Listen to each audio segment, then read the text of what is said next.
"One seat. Back to the wall," he said without looking up. His voice was flat, his accent just enough to feel off. Rachel didn't flinch. She just gave a polite nod, her eyes scanning the subtle details. His shoes were too new, his coat too heavy, and his eyes never met hers. She was just a waitress. Until the man in the corner didn't order coffee. Until he tapped his phone once. And 3 seconds later, another man blinked. Until she reached under the counter, flipped the switch that no one else knew existed, and the old coffee sign outside blinked in Morse code. In that quiet diner by the highway, a terrorist met someone far more dangerous than he expected. Rachel Evans was 48 years old, divorced, and had been working at the same roadside diner for nearly 12 years. 7 days a week, rain or shine, she opened the place before sunrise and closed it well after dark. Most in town saw her as dependable, quiet, maybe even a little tragic. She lived alone in a modest apartment above an old hardware store. No kids, no pets, no visitors. The people of the town knew her name, but beyond the walls of that diner, Rachel was a mystery. "She's kind," one regular once said, stirring his coffee, "but she keeps her distance, like she's guarding something." No one ever heard her complain. She worked holidays without being asked, never took time off, never spoke about her past. When the owner once offered her a few days off to visit family, Rachel just smiled. "I don't have anyone close by," she replied simply. But there was something in her eyes, something watchful. Rachel noticed things. She remembered which truckers liked their eggs runny, which waitress was hiding a bruise under her sleeve, and which customer's smile didn't quite reach their eyes. She didn't gossip. She didn't pry. But she observed, closely, always. Some said it was just habit, maybe a trait from growing older alone. Others whispered she'd seen things, done things. One older customer swore Rachel once grabbed a falling hot pan with her bare hand and didn't even flinch. Another claimed she spoke Russian to a tourist once without hesitation, then denied it the next day. But no one pressed her. Why would they? She was just a waitress, a good one, reliable, quiet, and yet beneath the soft blue uniform and tired smile was something more, an edge, like a knife hidden beneath a linen napkin. Rachel never looked startled, never raised her voice, and never backed away from confrontation. Only leaned in ever so slightly, as if calculating her options. If you looked too quickly, you'd miss her. But if you looked closely, something about her didn't quite add up. Rachel wasn't just another woman worn down by life.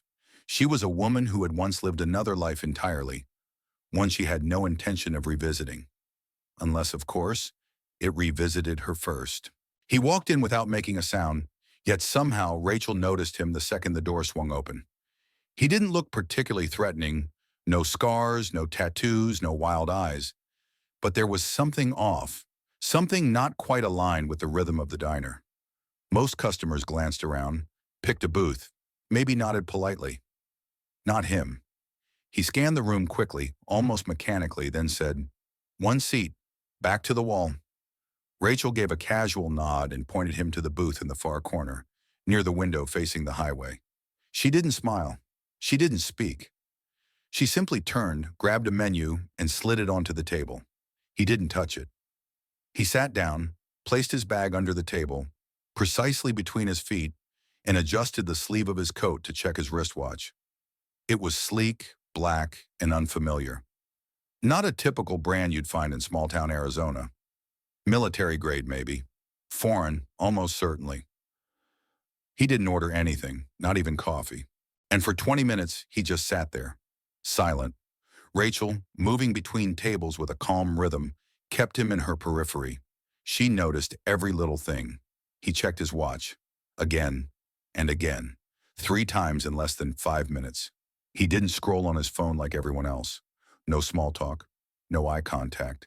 And when he finally did speak, his voice was low and precise. Clear English, but the accent was there. Subtle, but distinct. Middle Eastern, maybe. It wasn't the accent itself that set off Rachel's internal alarms. It was the way he shaped the vowels, like someone who'd spent years mastering American pronunciation, not learning it. She made a note of the time. 4:16 p.m. She noted his seat, booth 7 facing west. She noted the bag, black canvas, wide base, no visible brand. She noted the hands, clean, no rings, but one faint burn scar on the thumb. All these observations happened in her head. No one would have guessed she was profiling him like a trained analyst. Because she wasn't scribbling on paper. She wasn't texting anyone. She was just pouring coffee and smiling. But deep inside, her mind was moving like it used to. Clockwork sharp and cold. Rachel cataloged patterns, watched for signals, noted the disconnects. Her training, though buried under a decade of quiet life, hadn't dulled. Most people looked at the man and saw nothing more than a quiet traveler. Rachel looked once and saw too much silence, too much precision. That's when she knew. This wasn't a coincidence. He wasn't here for a meal. He was here for something else. And whatever it was, she'd be ready. 20 years ago, no one would have dared call Rachel Evans just a waitress. She was Captain Rachel Evans, U.S. Air Force Intelligence Division, Counterintelligence and Behavioral Analysis Unit, a woman with top-level clearance, fluent in 4 languages, and an expert in decoding subtle shifts in tone, body language, and stress indicators. She didn't carry a gun into every room, but she walked into situations where guns had already been drawn. Her specialty? Identifying compromised pilots, men and women trained to lie, manipulate, and kill just by the way they spoke. Rachel could detect a planted operative based on a 2-minute conversation about weather patterns or fuel weight. Her gift wasn't just intelligence, it was instinct, discipline, and a steel-hard will sharpened by years in one of the military's most secretive departments. She served with quiet excellence. She wasn't famous. She wasn't loud. But the right people knew her name, especially after Syria, 2005. A joint operation had gone sideways. Intelligence suggested an informant embedded in the Syrian Air Force was planning to defect. The window was narrow, the extraction dangerous, and the stakes were nuclear-level high. Rachel was flown in to debrief the pilot directly. She listened for 8 minutes, then stood up and walked out. "It's a setup," she said flatly. "He's feeding us reverse intelligence. If we move now, we lose everyone." She was overruled. 17 American lives were lost in the raid. Rachel's husband, Lieutenant Mark Evans, a Tier 1 operator in a covert unit, was among them. He died because someone ignored her voice, because someone higher up in the chain thought they knew better. The official report called it fog of war. Rachel called it betrayal. She resigned 2 months later. No ceremony, no medal, just a woman with a hollow chest and a passport full of redacted missions. She returned to the States quietly and chose a life no one would notice. Small towns, background noise, polite smiles, late-night bus rides to nowhere. For the next decade, she disappeared into the rhythm of diner shifts, grocery stores, and solitude. She didn't want to remember Syria, or the politics, or the system that cost her everything. But what people didn't understand was this. Rachel didn't leave because she was weak. She left because she knew too much, because she saw the ugly truths and decided she could no longer be a part of them. Still, old instincts never truly die. When she wiped down menus, she noted hand tremors in customers. When she rang up coffee, she tracked license plates subconsciously. When she mopped floors, she watched people's shoes to gauge weight distribution and fatigue. She hadn't forgotten who she was. She just hoped the world had. But on that quiet day when the man in the corner didn't order coffee, when his watch caught the light, when his hand stayed too still, when her pulse dropped instead of rising, Rachel knew the past had found her again, and this time she wasn't going to let someone else die because of someone else's mistake. She wasn't just a waitress, she never had been. Rachel had always believed in letting the other side make the first mistake. That principle had saved her life more times than she could count, and today it was about to do it again. From her spot behind the counter, she moved with the same calm rhythm as always, pouring coffee, handing menus, refilling napkin dispensers. But everything she did now was with purpose, calculated, precise.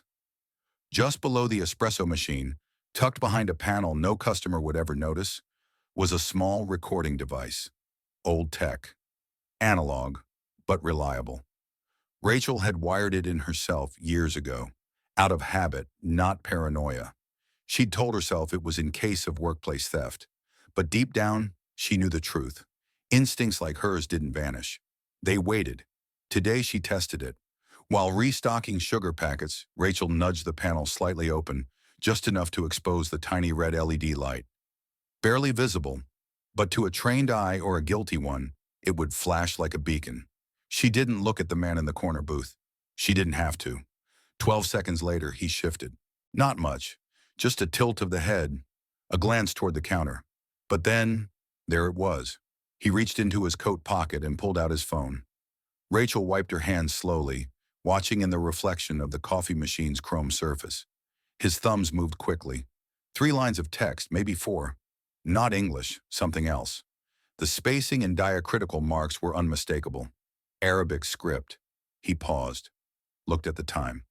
4:37 p.m. and then, ping, another man, someone Rachel hadn't noticed before, seated 3 booths away near the window, casually picked up his phone and glanced down. He didn't react, didn't smile, but he shifted his posture just enough for her to notice a bulge under his jacket. Not a wallet. Rachel's pupils contracted. This wasn't a simple meeting. This was coordination. Possibly a handoff. Possibly worse. She moved, not quickly, not in panic, but with a practiced calm, like someone going through a mundane routine. She reached under the counter and grabbed a coffee pot, empty. Good. She walked over to the man in the corner booth. "Sorry, sir. Would you like a refill?" she asked casually, the same way she asked every other customer that day. He didn't look up. "No," he said flatly.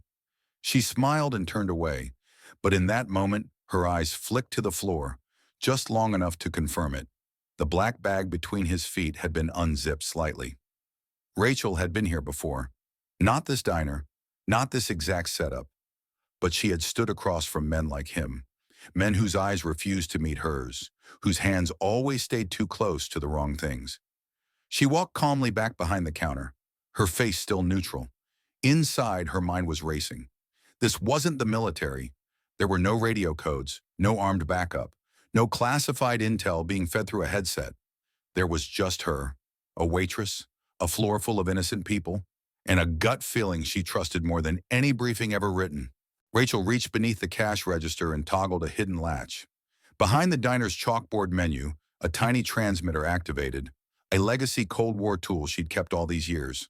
To anyone else, it was just an old menu board with flickering lights. But today, that flicker was Morse code, a silent broadcast through a tiny repeater she'd buried in the breaker box out back. The code was simple. Eyes on, immediate, level 3, 2 targets, armed unknown. It wouldn't go to 911. It wouldn't go to local law enforcement. It would go somewhere older, deeper, people who still remembered her name. Rachel didn't look back at the men again.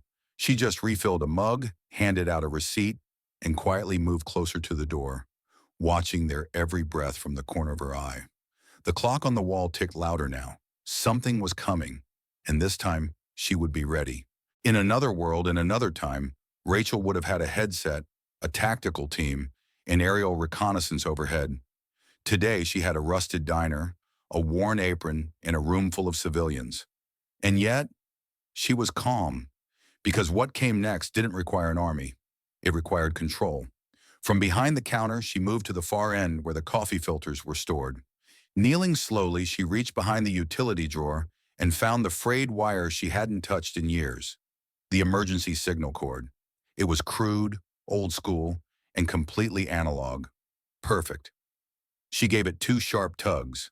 Behind her, the blinking lights on the chalkboard menu flickered once, then again, then began pulsing in deliberate spaced intervals. Morse code. Short, long, short. Pause. Repeat. To the average diner guest, it just looked like a faulty electrical wire. Maybe old wiring struggling under the evening load. To the right eyes, those few still watching long-forgotten channels, it said, Level 3, 2 suspects, civilian presence, awaiting eyes. It was the exact kind of message her late husband used to monitor from forward bases. She stood, casually straightening her apron. Next step, clear the space. There were 8 other customers inside, spread across 5 tables, 2 truckers near the window, an elderly couple sharing soup, and 3 teenagers glued to their phones. Any wrong move could trigger the very thing she was trying to prevent. Rachel moved to the teenagers first. "Hey guys," she said, friendly and firm. "I think the fryer's acting up again. Power's flickering. Can I ask you all to step outside for a few minutes while we check?" They barely registered her, but the word fryer and electrical was enough to cause motion. Phones went into pockets. Chairs scraped the tile. One muttered something about TikTok wasting battery anyway. "Good, that's 3 out. Next," the older couple. Rachel approached with a warm smile. "Hey folks, just got word there might be a gas line issue. Could I ask you to finish that soup outside for me? Just for safety." The woman looked concerned. The man grumbled. But Rachel's expression didn't flinch. Calm, assuring, quiet authority. They nodded, gathered their things and moved. Now only the 2 truckers remained, and the 2 men she had no intention of warning. She walked toward the kitchen, passing the corner booth where the first man still sat, pretending not to watch her. He was too still, his coat too stiff. His eyes tracked her reflection in the dessert case glass. Rachel didn't slow. She slipped through the swinging door into the kitchen, then turned sharply and picked up a clean rag from the counter. Inside it, wrapped tight and flat, was a thumb-sized GPS tracker. Military surplus, still functional after all these years. She returned to the front calmly, now carrying a tray with condiments and napkins. The man in the booth barely looked up as she approached. "Mind if I tidy your table?" she asked smoothly. He didn't respond, just gave a slight nod. Rachel leaned in, placed the napkin holder, and with one practiced motion, slipped the GPS tracker into the side pocket of his coat. Just deep enough that he wouldn't feel it, but not so deep that it would be missed by a drone or satellite. 1 second, maybe 2. That's all it took. She stood back up, smiled, and moved on. Now it was time to isolate. The 2 truckers had seen the flickering lights, and one of them muttered something about these old diners always going dark. Rachel seized the moment. "Hey, fellas," she called from behind the counter. "Can I get you both to pull your rig around back for me? We've got a delivery coming in, and I don't want you blocked in if it's a fuse issue." They were the kind who liked being helpful. Blue collar, good instincts. They grumbled but agreed. The bell above the door jingled as they left. The room was empty now except for the 2 men. Rachel wiped the counter slowly, but her eyes never left the corner booth. The man with the coat was checking his phone again.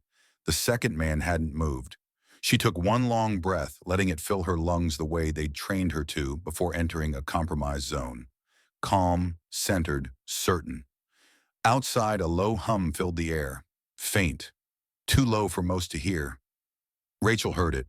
They were coming, and they were watching her light. It happened so quietly it was almost anticlimactic. No sirens, no shouting, no chaos, just the low rumble of a large delivery truck pulling up behind the diner. Exactly like the ones that came twice a week to drop off flour and canned goods. Except this truck didn't bear a brand logo. It was matte gray, unmarked, and it didn't stop at the back entrance. It blocked it. From the driver's side stepped a man in a stained brown apron, clipboard in hand. A delivery guy by all appearances. But behind him came 3 more figures. Tall, lean, dressed like maintenance workers. One carried what looked like a toolbox. Another, a bulky handheld scanner. They entered through the kitchen door like they belonged there. Rachel didn't flinch. She gave them the slightest nod as she wiped the counter with a damp cloth. Not a word passed between them. A moment later, the door to the front of the diner swung open. The man with the clipboard stepped in first. "Sorry, folks," he said in a loud, casual voice. "Routine food safety check.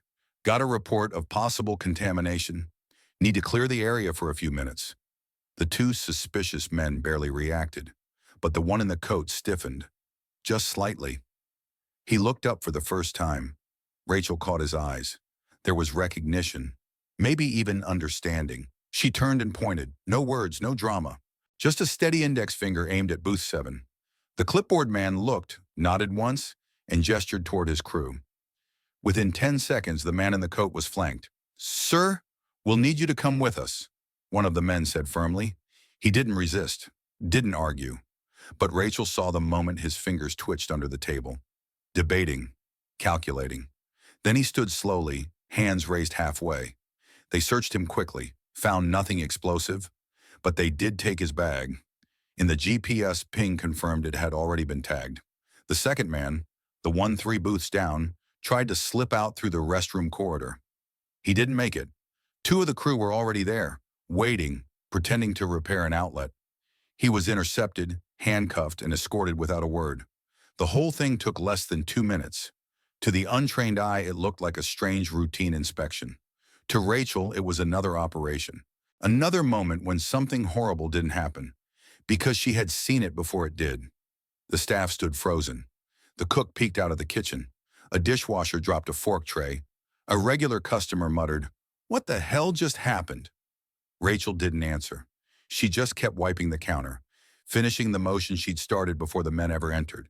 When they passed her with the suspects in tow, she didn't smile, didn't gloat, didn't even blink. She simply stepped back to let them through. The man in the coat turned his head slightly as he passed her. Not to plead, not to threaten, but to understand. He looked at her the way one soldier looks at another. She met his gaze, flat and unreadable. It wasn't personal, it was just what she did, and she had done it before. The next morning, the diner was quiet again, just as Rachel liked it. The coffee was brewing. Eggs sizzled softly on the grill. A few locals sat in their usual booths, reading the paper or scrolling their phones, unaware that 24 hours earlier, something deadly had been quietly stopped at this very spot. Then at 7:45 a.m., the television mounted above the counter lit up with breaking news. Breaking international terror, suspect apprehended in rural Arizona. Authorities confirmed the arrest of an unidentified man linked to the 2011 U.S. Embassy bombing in Ankara, Turkey. The suspect, long believed to be dead, was discovered operating under a false identity and coordinating activities from a diner along Interstate 10. Rachel didn't look up. She continued pouring coffee into a regular's chipped mug, adding just the right amount of cream. According to officials, the suspect, name withheld for security reasons, was at the top of multiple watch lists for over a decade. He is believed to be a central figure in at least 2 European attacks and several attempted strikes on U.S. soil. Hey, Kanun. The anchor's voice was calm, almost detached. Anonymous intelligence sources confirmed that a confidential tip, sent through a decommissioned Cold War frequency, led to the exact location and time of the arrest. No details have been released about who sent the message. Officials say the individual responsible has not come forward and is considered a civilian asset. At that, Rachel gave the faintest of smiles. It disappeared before anyone noticed. The cook glanced at the screen and muttered, "Crazy world, huh?" Rachel nodded once, handing him a refill slip. By the time the next customer asked for more sugar, the news cycle had already moved on to gas prices, weather, and the mayor's upcoming election. And just like that, the moment was gone. No parades, no medals, no interviews. Rachel wiped down the counter with the same rag from yesterday. The booth where the suspect had sat was already cleaned, reset with silverware and napkins. A fresh menu sat there, quietly folded. To the people around her, Rachel was still just the quiet, polite woman who refilled their coffee and remembered if they liked rye or wheat toast. But to the ones who watched from afar, from safe houses, from dark rooms lit only by encrypted monitors, Rachel Evans had just prevented another tragedy. And once again, she disappeared into the rhythm of her diner. Just like before. Just like always. In the days that followed, something subtle shifted in the town. The news never mentioned her name. No agency confirmed anything. But in a place where everyone knew everyone, stories had a way of surfacing and spreading like wildfire. It started with a whisper at the gas station, then a quiet conversation in the church parking lot. By Friday morning, the entire diner had a new nickname, the place where it happened. Customers who'd once sipped their coffee without a word now glanced over their shoulders, wondering if they'd unknowingly shared a booth with a terrorist or sat near the woman who stopped him. "She was working the counter the whole time," someone muttered. "She didn't even raise her voice," another said. "I knew there was something different about her," claimed one man who, until now, had never even remembered Rachel's name. By Saturday, a small boy with freckles and a plastic sheriff badge walked into the diner, clutching a folded piece of notebook paper. He stood at the counter, trying to hide how nervous he was. "Are you," he started, then cleared his throat. "Are you the lady from the news?" Rachel, drying a mug with her usual quiet grace, glanced down at him. "What news, sweetheart?" "The one who caught the bad guys. My brother says you're, like, a real-life superhero." He held out the paper. "Can I have your autograph?" The diner fell silent. Rachel paused for a breath. She looked at the boy, all of 8 years old, eyes wide, heart full of stories and wonder, and gave him a soft smile. She bent slightly and signed the paper in small, neat handwriting. Then she looked him in the eye and said, "You know what's even cooler than catching bad guys? Being kind when no one's watching. That's a kind of superpower, too." The boy beamed, nodded, and ran out as if he'd just met Captain America. No one asked her more after that, not because they stopped being curious, but because they finally understood something deeper. The greatest heroes don't ask for recognition.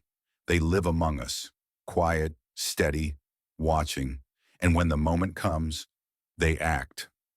How many people like Rachel are living among us? Not in uniforms, not with medals pinned to their chest, not walking with an entourage or being thanked in airports, but quietly, anonymously, maybe pouring your coffee, holding the door open for you, or scanning your groceries. How many of them have seen things we'll never understand? How many still carry skills and scars from a life they never talk about? Rachel's story isn't just about one extraordinary woman. It's a reminder. Heroism doesn't retire. When veterans hang up the uniform, their service doesn't end. It transforms. They become the quiet protectors, the invisible lines of defense woven into our communities. They walk softly not because they've been defeated, but because they've already seen enough of the world to know when to speak, when to act, and when to simply observe. Rachel lived in silence not because she had nothing to say, but because the people who've done the most are often the ones who talk the least. And yet there's another layer here we shouldn't ignore. She was a woman. In a field where men are often assumed to be the protectors, the soldiers, the spies, Rachel broke every mold. She was overlooked, dismissed, labeled just a waitress. But that very label became her greatest weapon. No one suspected her. No one questioned her. And because of that, she had the space to observe, calculate, and act without interference. There's something deeply powerful about that. In a world that too often underestimates older women, single women, working-class women, stories like Rachel's remind us how dangerous that underestimation can be. Not for her, but for those who cross her path with bad intentions. So here's the question I'll leave you with. Have you ever met someone like Rachel? Someone who seemed ordinary at first, but the more you talked to them, the more you realized there was something else behind their eyes. Something calm, steady, like they had seen storms most of us couldn't even imagine and walked out the other side. If you have, tell us in the comments. Share your story, because those people may never speak for themselves, but maybe, just maybe, we can speak about them and let them know they're seen. Thank you for spending this time with us. If you found meaning in this story, please consider giving it a like, sharing it with a friend, and subscribing to the channel for more stories that remind us. Heroes don't always wear uniforms, and sometimes they still walk among us. Until next time, stay kind, stay aware, and never underestimate the quiet ones.